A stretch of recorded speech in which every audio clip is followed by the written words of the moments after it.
नमस्कार स्टूडेंट्स, मैं विपुल राजपूत विपुल education channel पर आप सभी का कर रहा हूं स्वागत।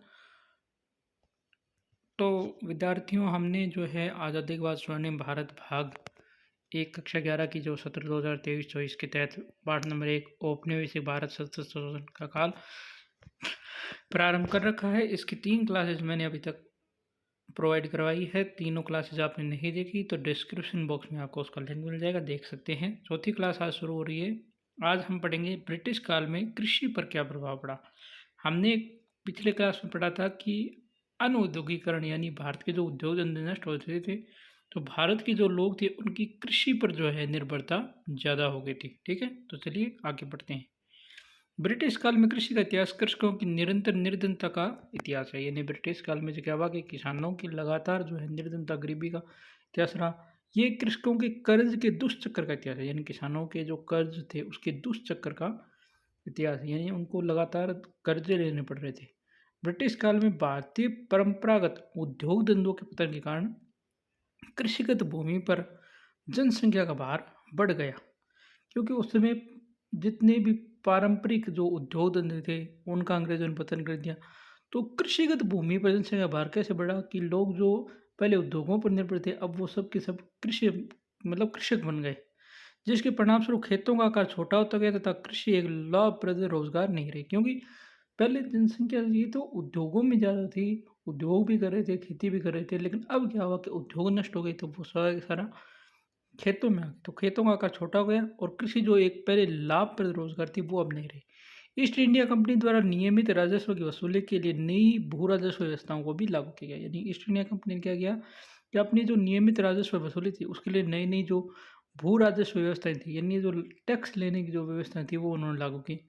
सन 1765 में कंपनी को बंगाल, बिहार व उड़ीसा की दीवानी मिलते ही भू राजस्व वसूलने के लिए स्वयं के लाभ के लिए एक नया ढांचा खड़ा करना था। यानी कि 1765 में क्या हुआ, ईस्ट इंडिया कंपनी को बंगाल, बिहार और उड़ीसा की दीवानी मिली, तो उन्होंने भू राजस्व यानी जो ज़मीन से जो पैसा मिलता है, यानी जो जो टैक्स मिल रहा था, तो उसको वसूल के लिए उन्होंने एक नया ढांचा खड़ा किया।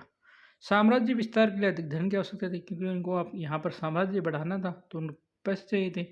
इसलिए सर्वप्रथम बंगाल में लगान में वृद्धि की। यानी सबसे पहले क्या किया इन्होंने, बंगाल में जो है टैक्स में बढ़ोतरी की।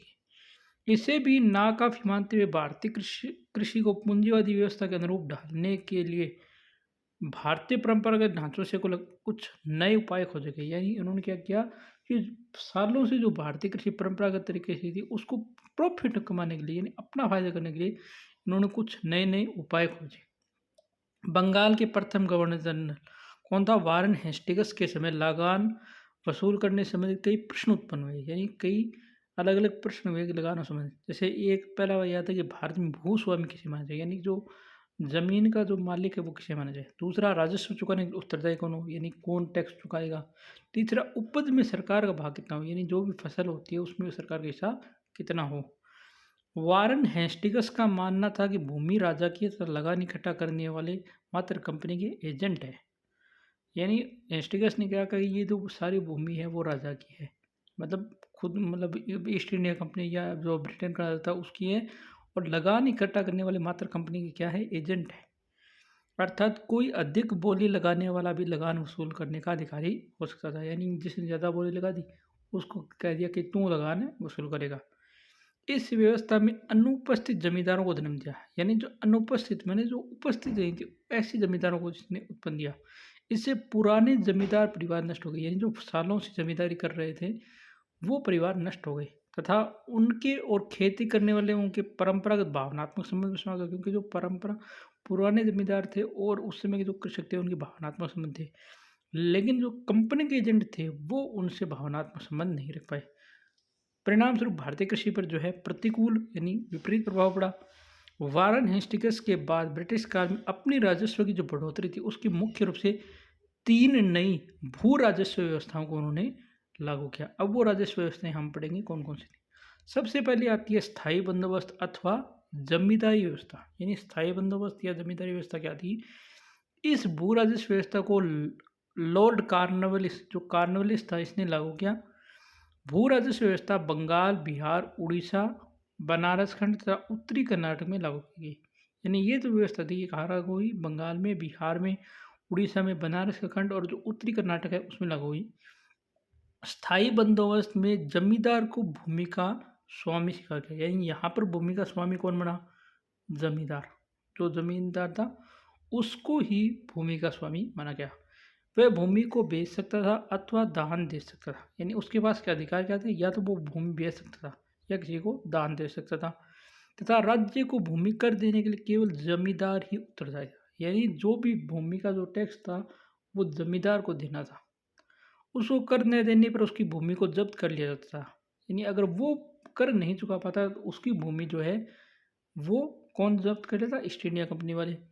इस व्यवस्था में भू राजस्व को स्थायी रूप से निश्चित कर दिया गया, यानी इससे भू राजस्व क्या स्थायी हो गया, जिसकी वसूली कंपनी जमींदार से करती। भाई कंपनी जमींदार से वो टैक्स लेती। कैसे? जैसे ये मान लो कि मैं आपको देखा तो उदाहरण देता हूँ। जैसे ये ईस्ट इंडिया कंपनी है, ये जमींदार है और ये किसान है। किसान जमींदार जो है किसान से टैक्स लेगा और फिर जो है ईस्ट इंडिया कंपनी को देगा। ठीक है। यह व्यवस्था ब्रिटिश भारत के 19% भाग पर लागू थी, यानी भारत का जो ब्रिटिश भारत है उसके 19% भाग पर ही लागू थी। इस व्यवस्था में जमींदारी का हिस्सा भू राजस्व का 11% तथा कंपनी का हिस्सा 89% था। यानी जो भू राजस्व था, जो टैक्स लेते थे ना, उसमें जो जमींदार था उसको तो सिर्फ 11% मिलते और बाकी 89% कंपनी का हिस्सा था।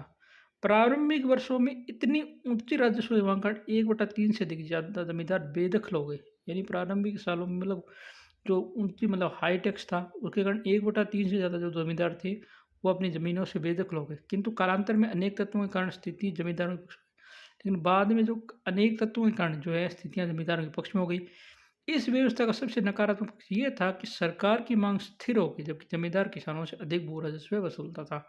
यानी सरकार ने अपनी मांग जो है स्थिर कर रखी थी, लेकिन जमींदार जो है किसानों से ज़्यादा भू राजस्व वसूल रहा था। यदि भू राजस्व भुगतान किसान काश्तकार नहीं करता तो उसकी ज़मीन से बेदखल कर दिया जाता, यानी अगर कोई किसान जो है टैक्स नहीं दे पाता तो उसे उसकी ज़मीन से निकाल दिया जाता। तो ये थी स्थायी बंदोबस्त व्यवस्था। फिर आती है महलवाड़ी पद्धति। यह भू राजस्व व्यवस्था ब्रिटिश भारत के 30% भूभाग पर लागू थी। कितने परसेंट भूभाग पर लागू थी? 30% भूभाग पर, और वो थी 19% भूभाग पर। इस भू राजस्व व्यवस्था में भूमि कर की इकाई कृषक खेत को नहीं मानकर ग्राम अथवा महल को माना गया, यानी यहाँ पर जो है भूमि कर की इकाई, यानी यहाँ पर किसान का खेत जो है वो नहीं था, उसको इकाई न मानकर ग्राम अथवा महल को जो है वो इकाई माना गया। और इस व्यवस्था में भूमि सामूहिक रूप से समस्त ग्राम सभा की होती थी, जिसे भागीदारों का समूह कहा जाता था। यानी इस समय जो भूमि थी वो किसी एक की नहीं होकर पूरे गांव की थी, यानी ग्राम सभा की थी, जिन्हें क्या कहा गया? भागीदारों का समूह है। ये लोग सामूहिक रूप से भू राजस्व देने के लिए उत्तरदायी होते थे, यानी यहाँ पर पूरा गांव ही भू राजस्व देने के लिए उत्तरदायी था। यदि कोई व्यक्ति भूमि छोड़ देता तो ग्राम सभा से भूमि को संभाल लेते थे, यानी अगर कोई व्यक्ति किसानी करना छोड़ देता तो ग्राम सभा उसकी भूमि को संभालती थी। ये भू राजस्व व्यवस्था अवध, यूपी, मध्य प्रांत तथा पंजाब में कुछ परिवर्तन के साथ लागू की गई थी। इस भू राजस्व व्यवस्था में कर की जो वास्तविक दरों के स्थान पर संभावित दरों पर कर लिया जाना लगा, यानी इसमें जो वास्तविक दर थी उसके स्थान पर संभावित जो दरें थी उन पर कर जो है टैक्स लिया जाता, जिस कारण किसानों की स्थिति और ज़्यादा खराब हो गई। इस कारण इस क्षेत्र के लोगों ने सन 1857 के विद्रोह में भाग भी लिया। तीसरी व्यवस्था थी रैयतवाड़ी भू राजस्व व्यवस्था। देखो ये भू राजस्व व्यवस्था 51% पर लागू हुई। अब देखो जो स्थायी बंदोबस्त थी वो कितने पर लागू थी? 19 पर। महलवाड़ी कितने पर लागू थी? 30 पर। तो 19 और 30 कितने हुए? 49। तो बचे हुआ जो 51% भाग था ब्रिटिश भारत का, उस पर रैयतवाड़ी व्यवस्था लागू थी। इस भू राजस्व व्यवस्था में रैयत किसान को भूमि का स्वामी, यानी रैयत यहाँ किसे कहा गया? किसान को ही भूमि का स्वामी माना गया। किसान राज्य सरकार को भूमि कर देने के लिए उत्तरदायी था, यानी यहाँ पर जो किसान था वो जो है टैक्स देने के लिए यहाँ पर जिम्मेदार था। वह अपनी भूमि को बेचने, गिरवी रखने का अधिकार था, यानी या तो वो अपनी भूमि को बेच भी सकता था, गिरवी भी रख सकता था। वह अपनी भूमि से उस समय तक वंचित नहीं किया जा सकता था जब तक वह समय पर भूमि कर देता रहे, यानी उसको तब तक नहीं निकाल सकते जब तक वह टैक्स देता रहे। इस व्यवस्था को मद्रास प्रेसिडेंसी के 12 महल जिले में 1792 में जो कैप्टन रीड ने टॉमस जो मुनरो था उसकी सहायता से लागू की। इस व्यवस्था को बम्बई में ई गोल्डस्मिथ और कैप्टन डेविडसन ने और कैप्टन विग्नेट की भू सर्वेक्षण के बाद यहाँ लागू की गई। रैयतवाड़ी जो व्यवस्था थी में अत्यधिक भूमि कर वह उसकी अनिश्चितता मुख्य समस्या थी, क्योंकि इसमें बहुत ज़्यादा कर था और अनिश्चितताएं भी इसकी समस्या थी, जिसके कारण किसान दिनों दिन जो है साहूकार जो थे उनके चंगुल में फंसते गए और इसी परिणामस्वरूप 1875 में दक्कन में जो है कृषक विद्रोह हुआ। तो ये थी आज की क्लास। थोड़ी सी वीडियो थोड़ा सा पार्ट हो रहा है, वो अगली क्लास में आपको पढ़ा दूंगा।